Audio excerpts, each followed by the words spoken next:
Hello class, today we will discuss with next chapter probability and probability distribution. The first topic is permutation.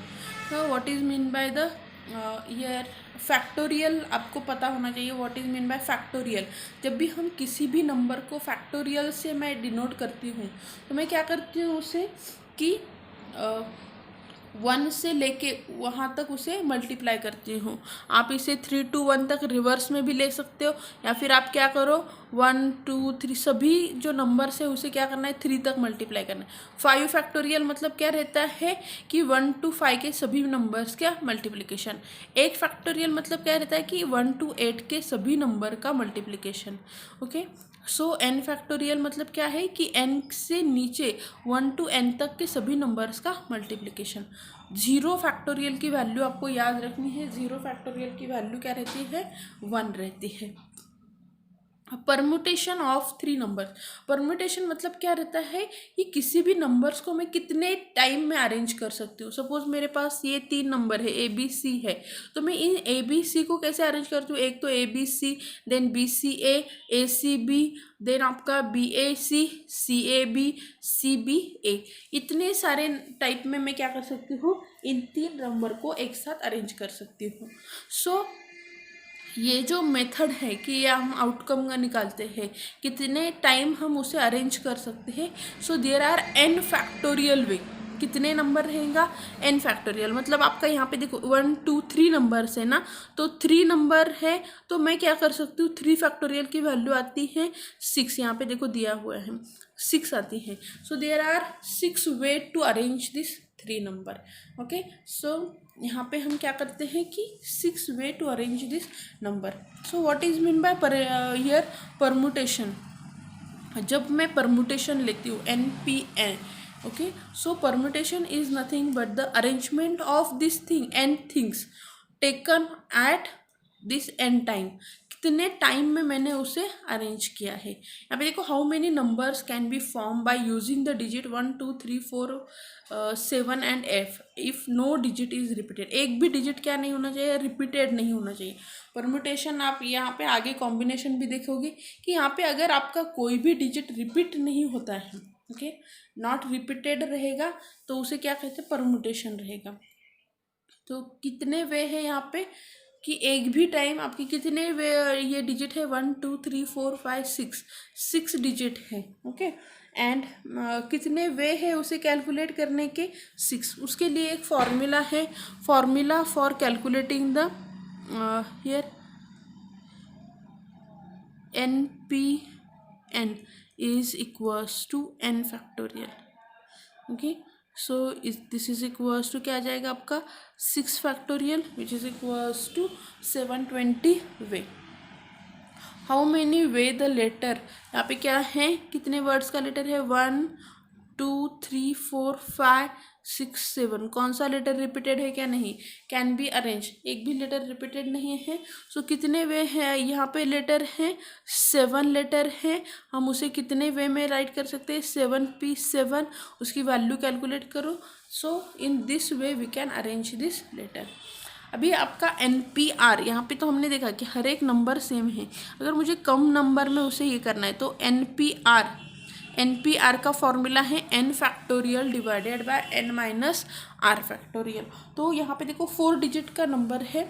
If how many 4 digit number can be form out of this digit. कितने ने यहाँ पे digit दिए गए हैं मुझे 6 digit दिए हैं, और उसमें से मुझे क्या करना है 4 डिजिट का नंबर बनाना है, 4 डिजिट नंबर बनाना है। तो कितने वे रहेंगे मैं इस फॉर्मूला में सब्स्टिट्यूट करूँगी। n क्या है मेरा यहाँ पे n is equals to 6। What is the value of r, r is equals to 4। So NPR is equals to क्या आ जाएगा आपका is equals to 6 factorial divided by 6 minus 4 factorial. So 6 factorial को मैं कैसे लिखूँगी 1 2 3 4 5 एंड 6, 6 माइनस 4 कितने हुए 1 एंड 2, 1 एंड 2 को कैंसिल करो, 3 4 इनका मल्टीप्लिकेशन कितना आ जाता है 360। तो आपकी वैल्यू क्या आ गई 360। देखो ये ऐसे शॉर्ट शॉर्ट एग्जांपल्स है, ऐसे आपको क्या कर सकते हैं पूछे जा सकते हैं। ये देखो ऐसे जो छोटे छोटे एग्जांपल्स है this can be asked in exam for calculating the value. आपको ऑब्जेक्टिव में भी ऐसे एग्जाम्पल पूछे जा सकते हैं। Committee of 3 persons is to be form. यहाँ पे सेम टाइप का एक एग्जाम्पल है 6 books on statistic, 4 on mathematics and 2 on accountancy, then how many way we can place them into the shelf. Total कितने बुक्स है यहाँ पे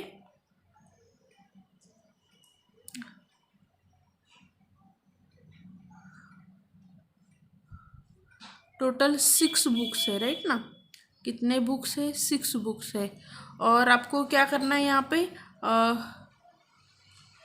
6 books of ये into 4 books mathematics into 2 on accountancy, सबका factorial लेके multiplication करो, you will get the answer. और group कितने हैं 3 ग्रुप है, सो आप उसे कितने इतने सारे वे में कंबाइन परम्यूटेशन कर सकते हो। नेक्स्ट पॉइंट है आपका कॉम्बिनेशन का। अभी कॉम्बिनेशन में देखो क्या रहता है, अभी यहाँ परम्यूटेशन में मैंने क्या लिया कि कितने सारे वे हैं।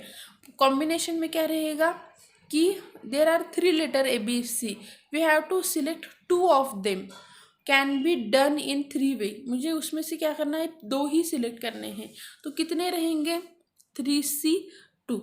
सो number of combination of 3 things taken at 2 time.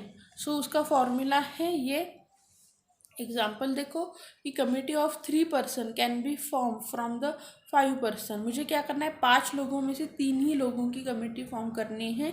सो यहाँ पे क्या हो सकता है कितने वे से मैं उसे डन कर सकती हूँ। सो ये फॉर्मूला है उसका, ये फॉर्मूला आपको याद रखना है NCR is equal to N factorial divided by R factorial into N minus R factorial, this is the formula. Okay यहाँ पे देखो वैल्यू सब्स्टिट्यूट करो, you will get the answer. यहाँ पे देखो from a group of 10 boys and 6 girls, कितने boys है टोटल 10 बॉयज़ हैं राइट ना and 6 girls. A committee of 3 boys and 2 girls is to be selected, how many way we can done this. Okay हमें क्या करना है कमेटी बनानी है, कितने में से कितना कि मुझे 10 में से 3 गर्ल्स ये बॉयज़ लेने हैं। सो 10 में से 3 बॉयज़, और दूसरा एक आ जाएगा कितने हैं 6 गर्ल्स में से 2 गर्ल्स लेने हैं। तो देखो ये दोनों, और लास्ट में क्या करो दोनों का मल्टीप्लिकेशन, आपको कितने वे मिल जाएंगे इतने वे मिल जाएंगे to form the committee. Okay तो ऐसे क्या करना है, ऐसे एग्जाम्पल्स को आपको सॉल्व करना है। Now there is introduction to the probability. Probability मतलब क्या रहता है कि हम प्रोबेबिलिटी का एक्चुअल मीनिंग है पॉसिबिलिटी, पॉसिबल आउटकम, कितने वे में आप किसी भी नंबर को फाइंड आउट कर सकते हो। So a stone is throw in the air, क्या हो जाएगा एक स्टोन मैंने थ्रोन किया। The kerosene is pour over a fire, a lump of the sugar is put in to the, ये सभी एग्जाम्पल हैं। यहाँ पे देखो कुछ एक्शन हुई हैं। If first 3 cases result as the action is certain, a stone is a certain to fall, kerosene sure burn, sugar sure dissolve in to the water. But remaining जो केसेस है उसमें क्या हो जाएगा कि जो एक्शन है वो क्या हो जाएगा आपका कि उसमें कुछ पॉसिबल रहेंगे। यहाँ पे मीन्स फिक्स एक ही पॉसिबल आउटकम रहेगा। पर अगर मैंने कॉइन टॉस किया तो उसमें क्या रहेंगे 2 outcome, either I will get here head और आई विल गेट टेल। अगर मैंने डाई है, डाई को मैंने थ्रो किया, so either I will get here 1 number on upside, 2 number, 3 number, 4 number, so there are 6 outcome right ना। एक कार्ड है, मैंने क्या किया कि आपका जो पैक ऑफ कार्ड्स है उसमें से मैंने एक का कार्ड विदड्रॉ किया, तो यहाँ पे क्या हो जाएगा आपका कि वो कार्ड कौन सा आ जाएगा आपका, तो उसके भी क्या है there are so many possibilities, okay. या फिर 10 horses run in the race, तो कौन सा हॉर्स फर्स्ट आएगा उसके लिए भी क्या है, तो 10 पॉसिबिलिटीज़ रहेगी ना आपकी, कितने सारे पॉसिबल आउटकम रहेंगे। तो प्रोबेबिलिटी मतलब क्या रहती है, जिस पे सर्टन आपका आउटकम आएगा उस पर हम प्रोबेबिलिटी नहीं निकालेंगे। कि केरोसिन मैंने अगर फायर पे पोर किया तो obviously it was what, burn, okay. अगर मैंने क्या किया कि स्टोन मैंने एयर में थ्रो किया तो ऑब्वियसली क्या हो जाएगा, इट विल ड्रॉप, ओके। तो यहाँ पे क्या हो जाएगा कि यहाँ पे उसकी जो पॉसिबिलिटी है सर्टन है। जब यहाँ पे आपको number of possibilities more than 1 रहेगी, then we will find out the probability.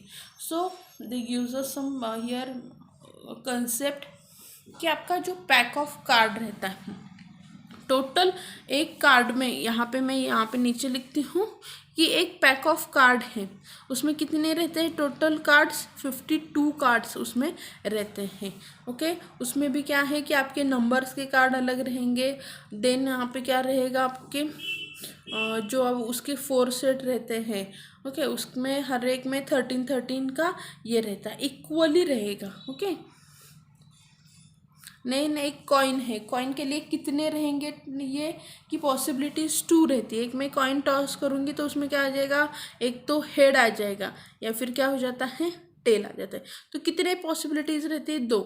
एक डायस है, डायस में कितनी पॉसिबिलिटी रहती है, 1 2 3 4 5 एंड 6, इतने नंबर आएंगे। डायस का मतलब क्या रहता है, एक ऐसे क्यूबिक जो रहते हैं ना हम खेलने में यूज़ करते हैं, वही वाला आपका एक क्यूब, उसके ऊपर नंबर दिया रहता है या फिर डॉट्स लिख दिए रहते हैं, 1 डॉट 2 डॉट, यहाँ पे 1 2 3 डॉट, ऐसे सभी यहाँ पे क्या रहते हैं डॉट्स या फिर नंबर दिया रहता है, उसे डाई कहते हैं, ओके। सो प्रोबेबिलिटी यहाँ पे है कि आपने सपोज एक रैंडमली कार्ड उसमें से सिलेक्ट कर दिया, तो उसमें बहुत सारी पॉसिबिलिटीज़ है नंबर आने का, या फिर आपका रेड कार्ड आने की पॉसिबिलिटीज़ कितनी है, ब्लैक कार्ड आने की पॉसिबिलिटीज़ कितनी है, हर एक में क्या है बहुत सारी पॉसिबिलिटीज़ रहती हैं, ओके। सो अभी प्रोबेबिलिटी को हम क्या करेंगे, अभी सेट थ्योरी पे ये करेंगे, ओके। यहाँ पे देखो सेट पे हम डिपेंड है कि क्या हो जाएगा कि आपकी जो देखो प्रोबेबिलिटी है, the set of the integer 1 2 3 4, set of the days in a week, set of the students in the college, set of positive integer between 10 to 200 which is divisible by 3। ऐसे हम क्या कर सकते हैं, उसमें ऐसे सेट में लिख सकते हैं कि वीक डेज हम क्या करेंगे सेट में लिखेंगे, तो संडे टू आपका यहाँ पे सैटरडे तक सभी 7 डेज आ जाएंगे। नंबर्स में 1 to 10 तक लिखूँ तो 1 2 3 अप टू 10 तक, तो ऐसे उसे रिप्रेजेंट करते हैं, ओके। एम्प्टी सेट मतलब क्या है, एम्प्टी सेट मतलब क्या रहेगा, यहाँ पे देखो और एक बात है कि 2 सेट्स आर इक्वल, इक्वल कब रहेंगे, नंबर यहाँ पे order doesn't matter in set. मैंने अगर 1 2 3 लिखा और 3 1 2 लिखा, फिर भी ये दोनों सेट क्या रहेंगे आपके, इक्वल रहेंगे। एम्प्टी सेट मतलब क्या है कि उसमें कोई भी एलिमेंट नहीं है। अगर मैंने यहाँ पे लिखा कि x² is equal to 4 and x is an odd integer, ऐसा कोई भी ऑड इंटीजर नहीं है जिसका स्क्वायर क्या हो जाएगा, 4 हो जाएगा। तो ऐसा कुछ है क्या, नहीं, मतलब ऐसा एक भी एलिमेंट नहीं है, तो आपका जो भी आंसर आएगा वो क्या रहेगा, एम्प्टी रहेगा, जीरो नहीं, ऐसा एक भी नहीं, जीरो एक एलिमेंट है वो इसमें नहीं इंक्लूड होता है, ओके। नेक्स्ट है सबसेट। सबसेट मतलब क्या है कि सपोज मैंने यहाँ पे एक सेट लिया 1 2 3 4 और मैंने इसे ए नाम दिया, और अनदर सेट लिया 1 हियर 1 एंड 2, तो यहाँ पे देखो बी के सभी एलिमेंट ए में है, 1 भी है 2 भी है, तो बी क्या हो जाएगा, सबसेट ऑफ ए। बी क्या हो जाएगा, सबसेट ऑफ ए। और उसे प्रॉपर सबसेट कब कहेंगे कि एक से कम 1 2 और एक एलिमेंट 3 4 भी है यहाँ पे जो बी से ज़्यादा है, तो इसे बी को हम क्या कह सकते हैं कि proper subset of A, okay, proper subset of A. जो एम्प्टी सेट रहता है ना, एम्प्टी सेट सभी सेट का सबसेट रहता है, empty set is a subset. और एम्प्टी सेट को कैसे, एक तो ऐसे डिनोट करते हैं या फिर उसे फाई से डिनोट करते हैं, देखो फाई या फिर इससे डिनोट करते हैं, आपको याद रखना है, एमसीक्यूज के लिए ऐसे क्वेश्चंस आ सकते हैं। Okay, so remaining part we will take in next lecture. Definition सभी याद रखो कि what is the empty set, what is the here what equal set, okay, what is the subset. In next lecture we will take here universal set. Okay, thank you.